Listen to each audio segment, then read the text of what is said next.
Saudara yang terkasih, kita mengakhiri perayaan Ekaristi dengan mohon berkat dari Tuhan, khususnya doa untuk panggilan. Sudah terkenal sindiran di kalangan orang tua. Ketika mereka berdoa, Tuhan panggillah sebanyak mungkin anak muda menjadi biarawan biarawati, tapi jangan anak saya. Semoga kita mengubah doa ini, biarkan Tuhan memanggil sebanyak mungkin anak-anak muda untuk terpanggil dalam panggilan khusus menjadi imam, biarawan, biarawati, bruder, dan lain-lain. Dalam nama Bapa dan Putra dan Roh Kudus. Amin. Rahmat Tuhan kita Yesus Kristus, cinta kasih Allah dan persekutuan Roh Kudus besertamu. Dan sertamu juga. Bapak, Ibu, Saudara-saudari yang terkasih dalam Yesus Kristus, selamat hari Minggu Paskah yang keempat. Seperti disebutkan dalam kata pengantar tadi, maka hari ini kita berdoa secara khusus, memohon agar Tuhan menumbuhkan panggilan-panggilan di hati kaum muda, anak-anak sekami. Semoga anak-anak muda ini mau menjawab panggilan Tuhan, menjadi biarawan dan biarawati, selibater, awam, dan misionaris. Memang panggilan itu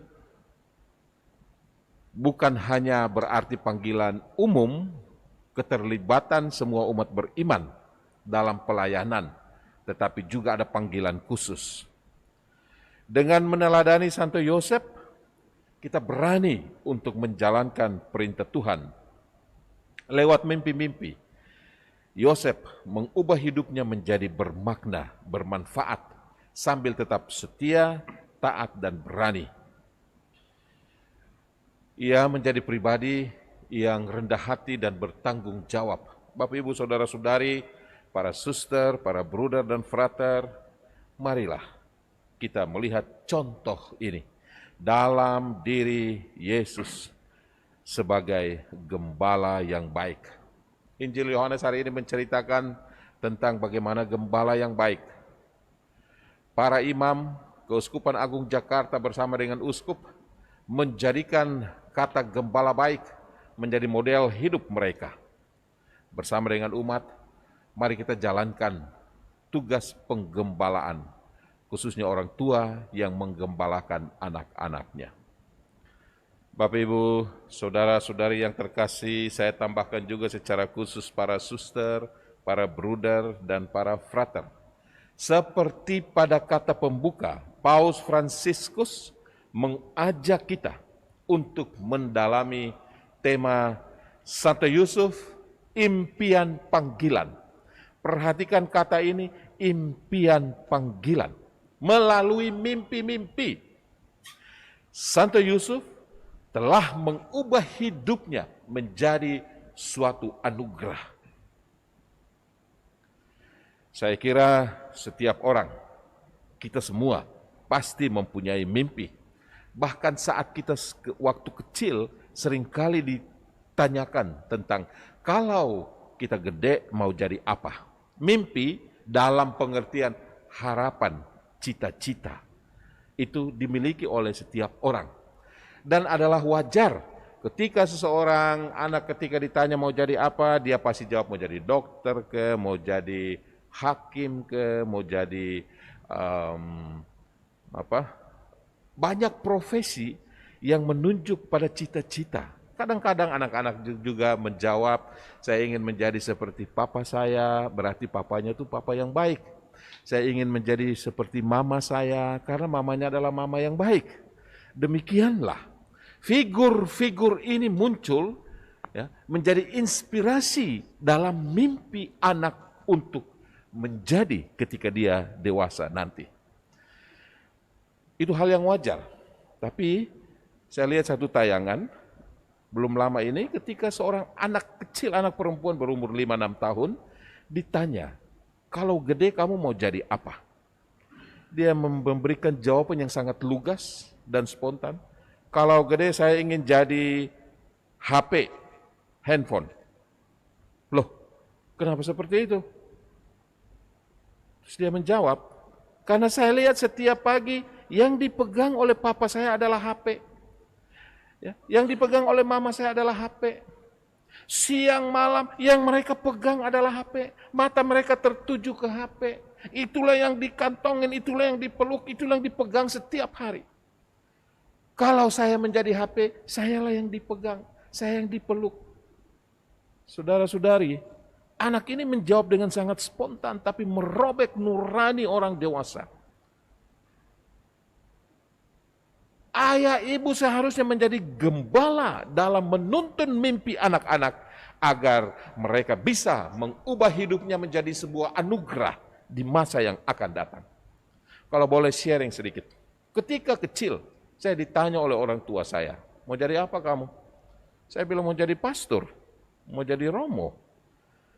Dan itu keinginan saya mulai sadar cita-cita itu kira-kira kelas 3, 4 SD. Demikian seterusnya. Mereka orang tua sangat mendukung saya. Dan tamat SD, saya adalah produk pendidikan di mana selesai SD, masuk ke seminari. Sudah meninggalkan orang tua. Jadi SMP, SMA saya itu dalam seminari. Dan selama masa pendidikan ini, seminari itu sekolah di daerah saya itu sekolah yang mahal. Tapi orang tua saya sangat mendukung saya. Bapak saya seorang guru. Gajinya habis untuk bayar sekolah saya. Tetapi dia melakukan dengan sangat senang. Dia sangat mendukung. Mama saya selalu mendorong saya untuk menjadi imam. Bapak, Ibu, saudara-saudara yang terkasih, dukungan orang tua, saya rasakan menjadi kekuatan bagi saya untuk menjadi siapa saya kelak. Dan saat ini saya harus mengatakan dengan kebanggaan tentang orang tua yang mendukungku dalam cita-cita untuk menjadi imam. Saya bahagia ketika tabisan imam, mama saya sudah meninggal, tapi papa saya menyaksikan dan dia termasuk salah satu tokoh idola bagi saya ketika saya masih kecil. Bapak, Ibu, saudara-saudara yang terkasih, menurut saya, papa saya telah menjalankan fungsi penggembalaannya lewat apa yang saya alami.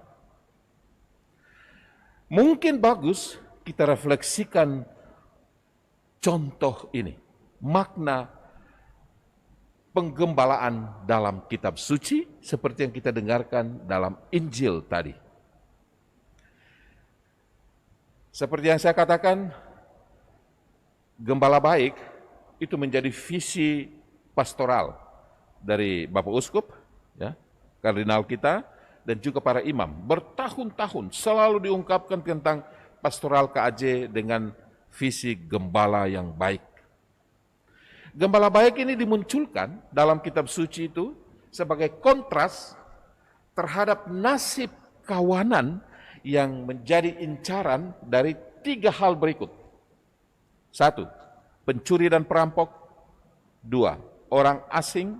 Yang ketiga, orang upahan. Kalau dengarkan Injil tadi baik-baik, kita akan tempatkan 3 kondisi ini untuk memahami arti penggembalaan. Yesus memang mengambil ide atau contoh gembala baik ini dari kitab-kitab perjanjian lama. Misalnya dalam kitab Yesaya bab 40 ayat 11. Digambarkan mengenai Tuhan sebagai gembala yang baik. Di sana, gembala yang baik itu mempunyai tugas apa? 1, menggembalakan. Arti menggembalakan, ya, berarti memberi makan. Ya. Menggembalakan domba berarti memberi makan kepada domba. Gembala akan membawa kawanan dombanya ke rumput yang hijau. Itulah kemakmuran. Menurut saya, berbicara dalam perspektif orang tua dan penggembalaan, orang tua juga sama, menghantar anaknya untuk menuju kepada kemakmuran dengan memberi makan. Perhatikan, bukan hanya makanan fisik, tapi juga makanan rohani. Saya masih sedih ketika mengingat sekelompok anak-anak muda, orang tua muda yang mengatakan, bukan di Jakarta, di sebuah tempat yang lain, saya dengar mereka mengatakan, biarkan anak-anak ini tumbuh. Tidak usah diintervensi iman agama mereka. Nanti mereka besar baru mereka membuat keputusan sendiri. Saya merasa menyesal Kenapa mereka mempunyai rasa tanggung jawab terhadap makanan jasmani anaknya, tapi mereka lalai, abai di dalam memikirkan makanan rohani anak-anaknya. Memang anak mempunyai kebebasan, tetapi kebebasan itu berarti adanya pilihan. Dengan tidak dibaptis, anak mau pilih apa? Dia tidak ada pilihan. Growing wild, dia tumbuh secara liar. Itu bukan sebuah keputusan. Bapak, Ibu, Saudara-saudara yang terkasih, orang tua memang mempunyai fungsi untuk memberikan penggembalaan baik secara jasmani maupun rohani, memberi makan rohani maupun jasmani.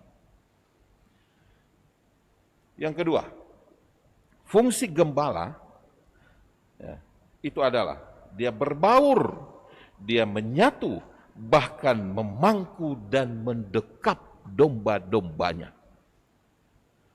Dalam Yohanes bab 10 ayat 3-5 dituliskan bahwa dia mengenal domba-domba itu dengan baik serta memanggil namanya satu persatu.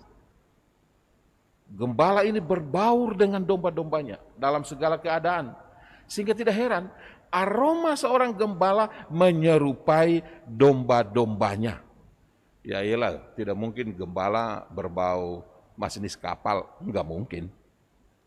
Ia memangku domba-domba dengan tangannya. Ia mendekap domba-domba di dadanya. Karena ia itu berbau seperti domba. Bekapan seperti inilah yang dibutuhkan oleh anakmu, oleh cucumu. Agar dia memperoleh bau orang tuanya, aroma kakek neneknya. Bukan bau tubuh susternya, bukan bau tubuh pembantu-pembantumu. Yang kita lihat anak-anak sekarang muncul hidup dalam kondisi seperti ini. Sedih saya kalau melihat bahwa ternyata anak ini lebih akrab dengan susternya daripada dengan mamanya. Yang kita dekap adalah HP, karena itu aroma HP berkesan bagi anakmu. Karena itu dia ingin bercita-cita menjadi HP. Ini bukan figur, ini benda mati loh. Saudara-saudara yang terkasih, fungsi ketiga dari gembala itu adalah pemegang tongkat. Yang paling khas dari seorang gembala adalah tongkatnya. Dan Anda tahu tongkat ini mempunyai 4 fungsi.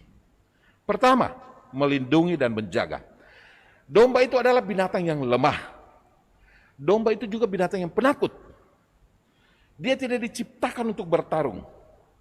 Dia memang diciptakan sebagai prey, not predator. Tapi di antara para prey, domba ini yang paling lemah. Beda dengan antelop, dengan kijang, zebra, mereka tuh prey juga. Tetapi ya, mereka mempunyai kemampuan lari yang cepat, domba tidak bisa. Maka ia membutuhkan gembala bertongkat. Dengan tongkat ini, gembala akan menghalangi binatang-binatang liar agar tidak menerkam domba-domba yang dijaganya. Anak harus dijaga, anak harus dilindungi sebab hidup mereka rawan. Ada banyak pemangsa dan predator anak di luar sana. Ada kriminal predator anak. Ada juga predator gadget, medsos. Nah ini saya sebut predator virtual. Dunia gadget memang virtual ini kita tidak bisa menghindari. Tetapi ibarat pisau yang tajam. Pisau bisa dipakai untuk memotong sayur dan daging buat makanan bagi keluarga. Tetapi pisau juga dipakai untuk membunuh. Dunia ya, virtual itu seperti itu. Orang tua harus ada tongkat untuk menuntun di dalam menjaga mereka yang lemah. Fungsi tongkat yang kedua, menghitung jumlah kawanan yang ada. Dalam Yehezkiel bab 20 ayat 30 disebut, aku akan membiarkan kamu lewat dari bawah tongkat gembalaku dan memasukkan kamu ke kandang dengan menghitung kamu. Ini persis berbeda dengan orang tua anak-anak ya, yang kita lihat istilah anak-anak cabe-cabean. Saya kadang-kadang pikir gini, di mana sih orang tua mereka kok dari malam sampai pagi mereka di jalan? Mana orang tuanya masa nggak ngontrol anaknya tidur di kamarnya atau tidak? Anak perempuan loh coba. Berkeliaran di jalan sepanjang malam sampai pagi. Orang tua harus mengawasi.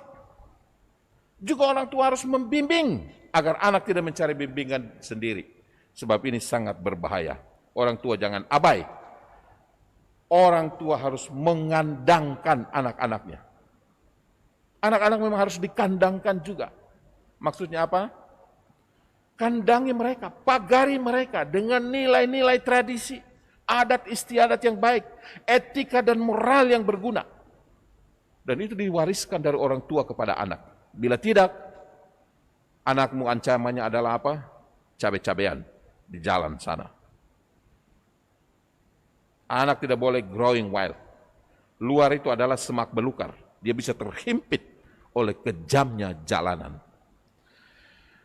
Bapak, Ibu, Saudara-saudari, fungsi tongkat yang ketiga, memberi arah, memberi visi. Karena pandangan domba, ternyata pandangan domba itu kurang bagus. Matanya tuh rabun. Dia tidak bisa lihat jauh. Domba tidak bisa lihat jauh.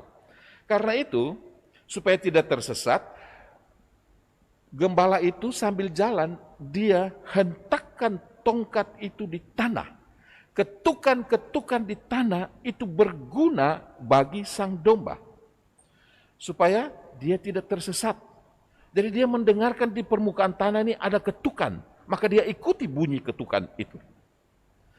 Nah, yang mau saya katakan adalah, anak mempunyai pandangan hidup yang rabun. Masih perlu belajar banyak. Orang tualah yang makan asam garam. Setinggi apapun pendidikan anak di luar negeri, tetaplah orang tua yang lebih matang di dalam hidup. Sebab orang tualah yang lebih dahulu mengalami asam garam manis pahit kehidupan. Maka orang tua adalah imam dalam keluarga. Ia tidak cukup memberi makan saja, tetapi memberikan arahan hidup, visi hidup bagi anak-anaknya. Orang tua adalah gembala bertongkat. Dan fungsi terakhir dari tongkat adalah apa? Mendisiplinkan domba-domba yang mulai tidak mau taat atau tidak mau menurut. Tongkat gembala tidak terbuat dari bahan logam yang keras dan ujungnya tidak runcing seperti tombak. Tidak. Setiap domba didisiplinkan dengan menggunakan tongkat ini tidak akan terluka atau terbunuh sebab tongkat ini terbuat dari bahan yang lembut. Bapak Ibu, saya ingin katakan dalam membimbing dan membesarkan anak dengan alasan disiplin dan pendidikan orang tua, jangan melukai hati mereka. Banyak orang tua tidak menyadari sikap ini. Mereka berpikir dia bertanggung jawab dengan disiplin bahkan yang kaku, tapi sebenarnya kurang bijaksana. Sadar enggak bahwa Anda meninggalkan luka di hatimu? Yang Anda pakai itu adalah tongkat yang berujung lancip tajam, ya, dan tongkat besi. Itu melukai, bahkan bisa membunuh. Jangan pakai tongkat seperti ini untuk membimbing anak-anak. Nah, saudara-saudara yang terkasih, akhirnya, salah satu fungsi lain dari tongkat, ya, kalau kita lihat bagian ujungnya selalu melengkung. Tidak ada tongkat yang lurus saja. Dia banyak itu tongkat gembala itu harusnya melengkung. Ya. Kenapa? Berfungsi untuk menarik leher dari domba yang mulai tersesat. Ini jalannya mulai di luar, dia tarik, dia balik tuh tongkat, dia tarik tuh leher. Ya, dengan lengkungan itu supaya dombanya kembali ke kawanannya. Nah, ini ada satu kisah nyata. Di Turki pernah terjadi ada seorang gembala sedang sarapan, ya, tiba-tiba salah satu domba itu terjun ke tebing setinggi 14 meter. Dan karena satu domba tiba-tiba terjun, tiba-tiba saja gerakan semua domba yang lain juga masuk ke dalam, terjun ke dalam jurang yang sama. Sekitar 1.500 domba. Tanpa pikir panjang, melihat satu terjun, yang lain semua ikut terjun. Dan untunglah 1.000 domba yang terjun belakangan itu selamat karena tertopang oleh bulu domba dari domba-domba yang meloncat lebih dahulu. Ini menurut Washington Post, ya, yang saya baca. Ada 450 domba yang mati. Dari domba ini kita lihat, ya, bukan hanya domba, kita manusia mudah sekali untuk teralih Dan kita rawan terhadap pengaruh kelompok. Sehingga kita lebih memilih mengikuti orang banyak daripada hikmat sang gembala. Pengaruh paling kuat zaman ini adalah revolusi digital. Wajah peradaban manusia berubah. Ini dipercepat oleh pandemi COVID. Kita lihat semua bentuk hidup menggereja, ekaristi, hidup relasional, pekerjaan, sekolah, semua memperoleh wajah yang baru karena peradaban yang baru. Kita semua seperti domba-domba tadi terjun ramai-ramai ke sana. Tetapi kita masih banyak yang belum melek teknologi alias gaptek. Dan ini terjadi pada kawanan domba yang tua-tua. Ya, saya menyadari diri bagian dari kawanan domba ini. Udah pandangan rabun, umur tambah tua, tambah gaptek. Nah, bila pandangan kita rabun sebagai domba yang tua, mengapa kita tidak mempertajam pendengaran kita terhadap ketukan tongkat sang gembala? Ini pertanyaan bagi kita. Kita hidup dalam era transformasi budaya digital. Anak-anak kita ini Gen Z, ya, Gen Y, itu lebih melek teknologi. Mereka itu yang menjadi gembala bagi kita. Tapi ingat, mereka mempunyai skill lebih daripada kita, tapi belum tentu mempunyai moralitas yang benar. Karena itu, mereka itu rabun moralitas. Sebagai ortu, boleh kita rabun pandangan, tetapi kita tidak boleh kalah untuk mentransformasi diri dalam dunia digital ini, agar moralitas yang kita berikan juga makin update, sesuai dengan bahasa dan pola pikir generasi modern ini. Itulah saya maksudkan dengan mengatakan, bila kita rabun sebagai domba yang beranjak tua, mengapa kita tidak mempertajam pendengaran kita terhadap ketukan tongkat sang gembala? Mari kita buka mata dan hati telinga kita, sembari kita berdoa. Semoga makin banyak anak-anak muda terpanggil untuk menjalani hidup sebagai imam, sebagai diakon, frater, bruder, suster. Marilah berdoa. Allah, kami bersyukur kepadamu karena putramu telah mengorbankan dirinya demi keselamatan kami. Kuatkan iman dan harapan kami akan hidup kekal yang merupakan buah dari pengorbanan putramu, sebab dialah Tuhan dan pengantara kami. Amin. Saudara yang terkasih, kita mengakhiri perayaan Ekaristi dengan mohon berkat dari Tuhan, khususnya doa untuk panggilan. Sudah terkenal sindiran di kalangan orang tua. Ketika mereka berdoa, Tuhan panggillah sebanyak mungkin anak muda menjadi biarawan biarawati, tapi jangan anak saya. Semoga kita mengubah doa ini, biarkan Tuhan memanggil sebanyak mungkin anak-anak muda untuk terpanggil dalam panggilan khusus menjadi imam, biarawan, biarawati, bruder, dan lain-lain. Tuhan sertamu dan sertamu juga. Semoga saudara sekalian diberkati oleh Allah yang Maha Kuasa, Bapa dan Putera dan Roh Kudus. Amin. Dengan ini perayaan Ekaristi kita di minggu keempat, minggu panggilan ini sudah selesai. Syukur kepada Allah. Marilah pergi, kita diutus. Amin. Amin.